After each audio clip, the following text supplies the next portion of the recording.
जय हिंद दोस्तों। Sitamarhi education YouTube channel पे आप सभी का स्वागत है। आज हम इस वीडियो में देखने वाले हैं most important questions of science यानी कि विज्ञान के अति महत्वपूर्ण प्रश्नों उत्तर, जो कि आपके आने वाले सभी एग्ज़ाम के दृष्टिकोण से जो है इम्पोर्टेंट है। तो चलिए देखते हैं, और आज हम जो क्वेश्चन पढ़ेंगे उनकी संपूर्ण व्याख्या भी करेंगे इसी वीडियो में।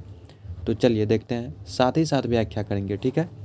तो सबसे पहले जो हमारा क्वेश्चन है वो है आंसुओं यानी कि टीयर्स में कौन सा पदार्थ घुला रहता है।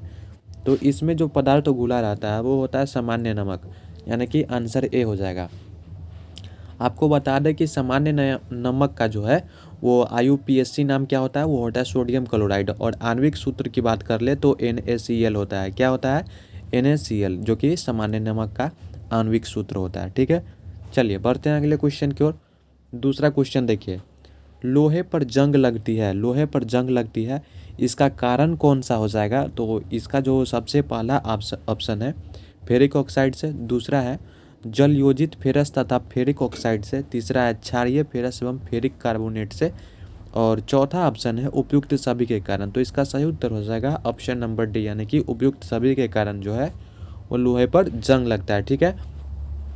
जब लोहे से बनी सामान नमी वाली हवा से जो है ऑक्सीजन से अभिक्रिया करते हैं, नमी वाली हवा में ऑक्सीजन से जब प्रतिक्रिया करती है, ठीक है, तो लोहे पर एक भूरे रंग का जो है परत यानी कि आयरन ऑक्साइड जम जाती है, ठीक है। यह भूरे रंग के जो परत है वो लोहे का ऑक्सीजन के साथ प्रतिक्रिया के कारण जो है आयरन ऑक्साइड बनने से होता है, ठीक है, जिसे धातु का संक्षारण कहते हैं, यानी कि लोहे में जंग लगना कहते हैं। लोहे में जंग लगना किसे कहते हैं ये भी आप समझ गए इस क्वेश्चन के माध्यम से, ठीक है। दूसरा का कौन सा उत्तर हो जाएगा? ऑप्शन नंबर डी सही हो जाएगा। चलिए बढ़ते हैं अगले क्वेश्चन की ओर। आज का तीसरा क्वेश्चन देखेंगे, इंसुलिन की खोज किसने की थी। तो इसका सही उत्तर कौन सा हो जाएगा, आप लोग सही से बताइए। अगर आपको क्वेश्चन का जो आंसर अगर आपको पता हो तो वीडियो के कमेंट में वीडियो को पॉज करके ज़रूर से ज़रूर लिखिए, इससे आपका मूल्यांकन हो पाएगा कि आपका जो तैयारी है वो कहाँ तक हो पाई है और कितना बेहतर और करने की ज़रूरी है, ठीक है। तो इस क्वेश्चन का जो सही उत्तर हो जाएगा, यानी कि इंसुलिन की खोज किसने की थी, तो बेंटिंग ने की थी, ठीक है। तो 3 का ए हो जाएगा सही उत्तर। इंसुलिन एक तरह का हार्मोन होता है जो कि शरीर के अंदर प्राकृतिक रूप से बनता है। ये समझ गए, इंसुलिन क्या होता है? एक तरह का हार्मोन होता है जो शरीर के अंदर प्राकृतिक रूप से बनता है और रक्त में मिलकर ग्लूकोज के स्तर को नियंत्रित करने का काम करता है। अगर पूछेगा कि इंसुलिन का कार्य क्या होता है, तो रक्त के अंदर मिलकर ग्लूकोज के स्तर को नियंत्रित करने का काम करता है, यही इंसुलिन का कार्य होता है, ठीक है। चलिए बढ़ते हैं अगले क्वेश्चन की ओर। चौथा क्वेश्चन देखेंगे आज का, वनस्पति तेलों को घी में परिवर्तित किया जाता है। वनस्पति जो तेल होते हैं उसको घी में परिवर्तित किया जाता है, इनमें से कौन सी विधि द्वारा परिवर्तित किया जाता है। तो इसका सही उत्तर हो जाएगा ऑप्शन नंबर बी, यानी कि हाइड्रोजनीकरण द्वारा जो है वनस्पति तेल को घी में परिवर्तित किया जाता है। खाद्य तेल के साथ जो है H2 का जो खाद्य तेल के साथ H2 को मिला देने पर जो है वनस्पति घी का प्राप्ति होती है, ठीक है। खाद्य तेल के साथ अगर H2 को जो है मिला देंगे तो क्या प्राप्त होगा? वनस्पति घी। चलिए आगे बढ़ते हैं। पांचवा क्वेश्चन देखेंगे, निम्नलिखित में से कौन सी एक मिश्र धातु है। निम्नलिखित में से कौन सी एक मिश्र धातु है। ऑप्शन ए में है जास्ता, बी स्टील, सी सीसा। क्या हो जाएगा सही उत्तर? इसका सही उत्तर हो जाएगा ऑप्शन बी, यानी कि स्टील। स्टील जो है वो लोहा, कार्बन और अन्य तत्वों से बनता है, ठीक है। स्टील जो एक मिश्र धातु है वो किससे बनता है? तो लोहा, कार्बन और अन्य तत्वों से मिलकर बनता है। अगले क्वेश्चन की ओर बढ़ते हैं। छठा क्वेश्चन देखेंगे, क्या है क्वेश्चन, निम्नलिखित में से कौन सी ईंधन गैस फ्यूल नहीं है, यानी कि ईंधन गैस नहीं है। निम्नलिखित में से कौन सी जो है ईंधन गैस यानी कि फ्यूल गैस नहीं है। इन सभी में से पहचानना है कि कौन सा फ्यूल गैस नहीं है, ठीक है। तो 6 का सही उत्तर क्या हो जाएगा? हास गैस, यानी कि लाफिंग गैस जो है वो फ्यूल गैस के रूप में उपयोग नहीं होती है, जबकि वाटर गैस, प्रोड्यूसर गैस और मार्स गैस ये सभी फ्यूल गैस के रूप में उपयोग होते हैं, ठीक है। तो 6 का सही उत्तर क्या हो जाएगा? ऑप्शन नंबर सी सही हो जाएगा, यानी कि लाफिंग गैस। यह जो है एक रासायनिक अकार्बनिक यौगिक है, ठीक है, और इसका जो रासायनिक नाम होता है वो होता है नाइट्रस ऑक्साइड। और इसके सूत्र की बात कर ले, यानी कि रासायनिक सूत्र जो होता है वो लाफिंग गैस का क्या होता है? N2O होता है, ठीक है। और सामान्य ताप पर जो है लाफिंग गैस रंगहीन होता है। चलिए 7वां क्वेश्चन देखते हैं, निम्नलिखित में से कौन सा तत्व प्रबल क्षारीय ऑक्साइड बनाता है जब ऑक्सीजन में जलता है? इन ऑप्शनों में से चुनना है कौन सा तत्व जो है ऑक्सीजन में जलने पर प्रबल क्षारीय ऑक्साइड बनाता है। ठीक है, तो इसका सही उत्तर क्या हो जाएगा? सही उत्तर हो जाएगा ऑप्शन बी यानी कि सोडियम। सोडियम जो है एक रासायनिक तत्व है और इसका जो संकेत होता है वो सोडियम का संकेत होता है Na, और इसका जो परमाणु संख्या होता है कितना होता है? 11 होता है। और इसके जो खोजकर्ता है, सोडियम के खोजकर्ता, उनका नाम क्या था? तो हम्फ्री डेवी। चलिए बढ़ते हैं अगले क्वेश्चन की ओर। 8वां क्वेश्चन देखेंगे। फेदम है, फेदम जो है क्या है? ऑप्शन ए है एक मछली होती है, ऑप्शन बी एक पौधे का नाम है, ऑप्शन सी एक बर्तन को कहते हैं, ऑप्शन डी एक माप है। तो इसका उत्तर हो जाएगा ऑप्शन डी यानी कि एक माप है। फेदम जो है एक माप है। फेदम जो है गहराई को मापने की एक समुद्री इकाई है। ठीक है, जो कि 6 फुट कितना होता है? एक फेदम बराबर होता है 6 फुट या 1.829 मीटर। ठीक है, तो इस बात को आप याद रखिएगा। चलिए बढ़ते हैं अगले क्वेश्चन की ओर। 9वां क्वेश्चन देखेंगे। रिचर स्केल, रिचर स्केल किसके नापने में प्रयोग होता है? तो इसका सही उत्तर हो जाएगा ऑप्शन ए यानी कि भूकंप की तीव्रता को मापने के लिए रिचर स्केल का उपयोग किया जाता है। अब थोड़ी भूकंप के बारे में जानकारी ले लेते हैं। भूकंप या भूचाल जो है वो पृथ्वी की सतह के हिलने को कहते हैं। भूकंप किसे कहते हैं? भूकंप या भूचाल पृथ्वी की सतह को हिलने को कहते हैं। यह पृथ्वी के स्थल मंडल में ऊर्जा के जो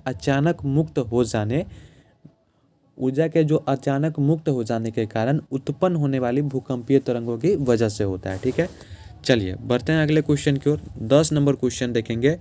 क्या क्वेश्चन? डायनामाइट के आविष्कारक निम्नलिखित में से कौन है? डायनामाइट के आविष्कारक निम्नलिखित में से कौन है? तो इसका सही उत्तर क्या हो जाएगा? ऑप्शन सी हो जाएगा अल्फ्रेड नोबेल। और इन्हीं के ऊपर जो है वो नोबेल पुरस्कार दिया जाता है। और विश्व प्रसिद्ध नोबेल पुरस्कार की जो स्थापना है वो कब हुई थी? तो 27 नवंबर 1895 ईस्वी को हुई थी नोबेल पुरस्कार की स्थापना। और ये जो है अल्फ्रेड नोबेल जी के ऊपर दिया जाता है। ठीक है, चलिए बढ़ते हैं और बात कर ले नोबेल पुरस्कार के बारे में। तो नोबेल पुरस्कार के बारे में थोड़ी और जानकारी ले लीजिए आप। नोबेल पुरस्कार जो है अभी जो है 6 क्षेत्रों में दिया जाता है। ठीक है, चलिए आगे बढ़ते हैं। 11 नंबर क्वेश्चन को देखेंगे। प्लास्टर ऑफ पेरिस प्राप्त किया जाता है, प्लास्टर ऑफ पेरिस प्राप्त किया जाता है ऑप्शन ए सोडियम बाइकार्बोनेट से, बी जिप्सम से, सी यूरिया से, डी कार्बन से। तो क्या हो जाएगा इसका सही उत्तर? इसका सही उत्तर हो जाएगा ऑप्शन बी यानी कि जिप्सम से है। ठीक है, क्षारीय भूमि के सुधार में खनिज जिप्सम का प्रयोग किया जाता है। जिप्सम के प्रयोग अगर पूछेगा तो क्षारीय भूमि के जो सुधार होता है उसमें खनिज जिप्सम का प्रयोग किया जाता है। चलिए बढ़ते हैं अगले क्वेश्चन की ओर।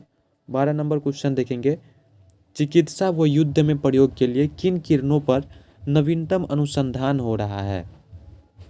चिकित्सा व युद्ध में प्रयोग के लिए किन किरणों पर नवीनतम अनुसंधान हो रहा है? तो इसका सही उत्तर क्या हो जाएगा? 12 का सही उत्तर हो जाएगा ऑप्शन बी यानी कि लेजर किरणें। ठीक है, लेजर किरणों की जो खोज है वो सर्वप्रथम अमेरिका के वैज्ञानिक TH मेनन ने कब की थी? तो 1960 ईस्वी में लेजर किरणों की खोज सर्वप्रथम की गई थी।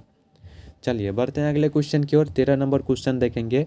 रडार में किस प्रकार की तरंगे होती है? रडार में जो है वो विद्युत चुंबकीय तरंगे होती है यानी कि ऑप्शन बी सही हो जाएगा।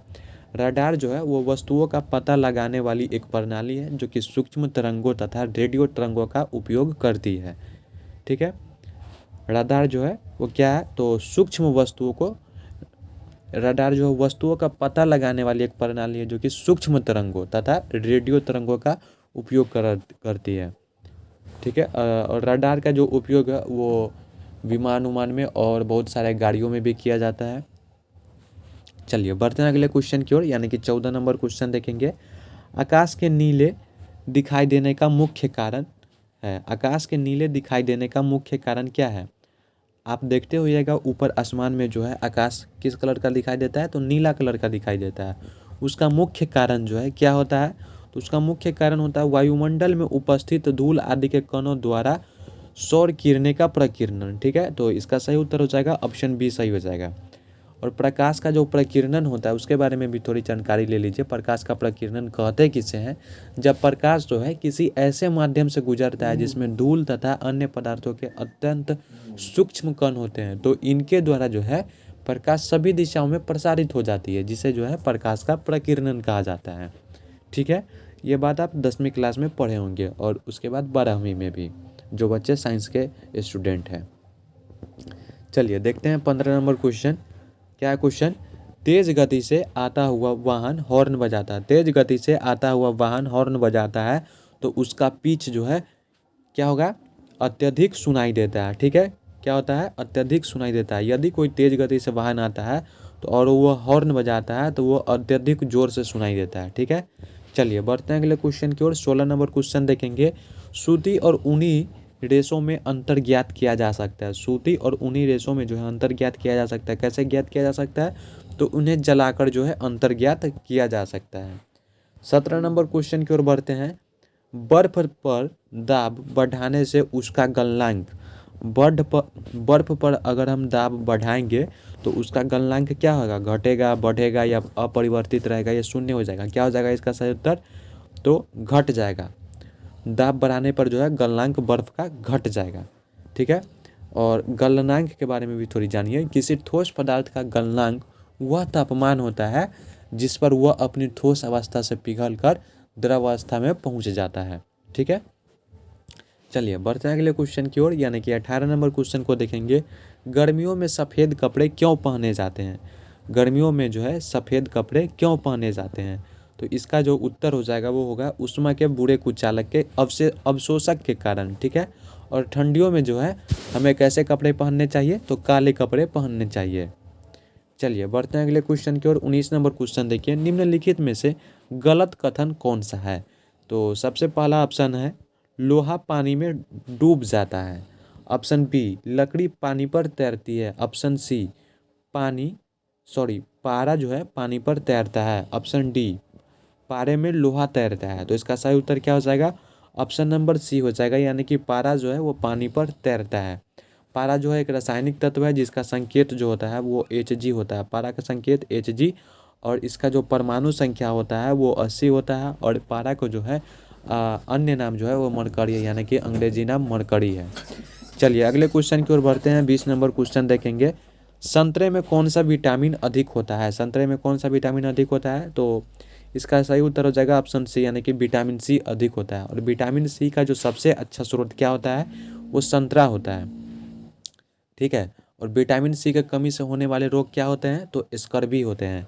ऐसे ही और भी वीडियो देखने के लिए please Sitamarhi education YouTube channel को ज़रूर से ज़रूर सब्सक्राइब कीजिए और बेल आइकन को भी ज़रूर दबाइए, ताकि हमारे हर वीडियो की नोटिफिकेशन आप तक आसानी से पहुंच सके। चलिए मिलते हैं अगले वीडियो में, तब तक के लिए जय हिंद।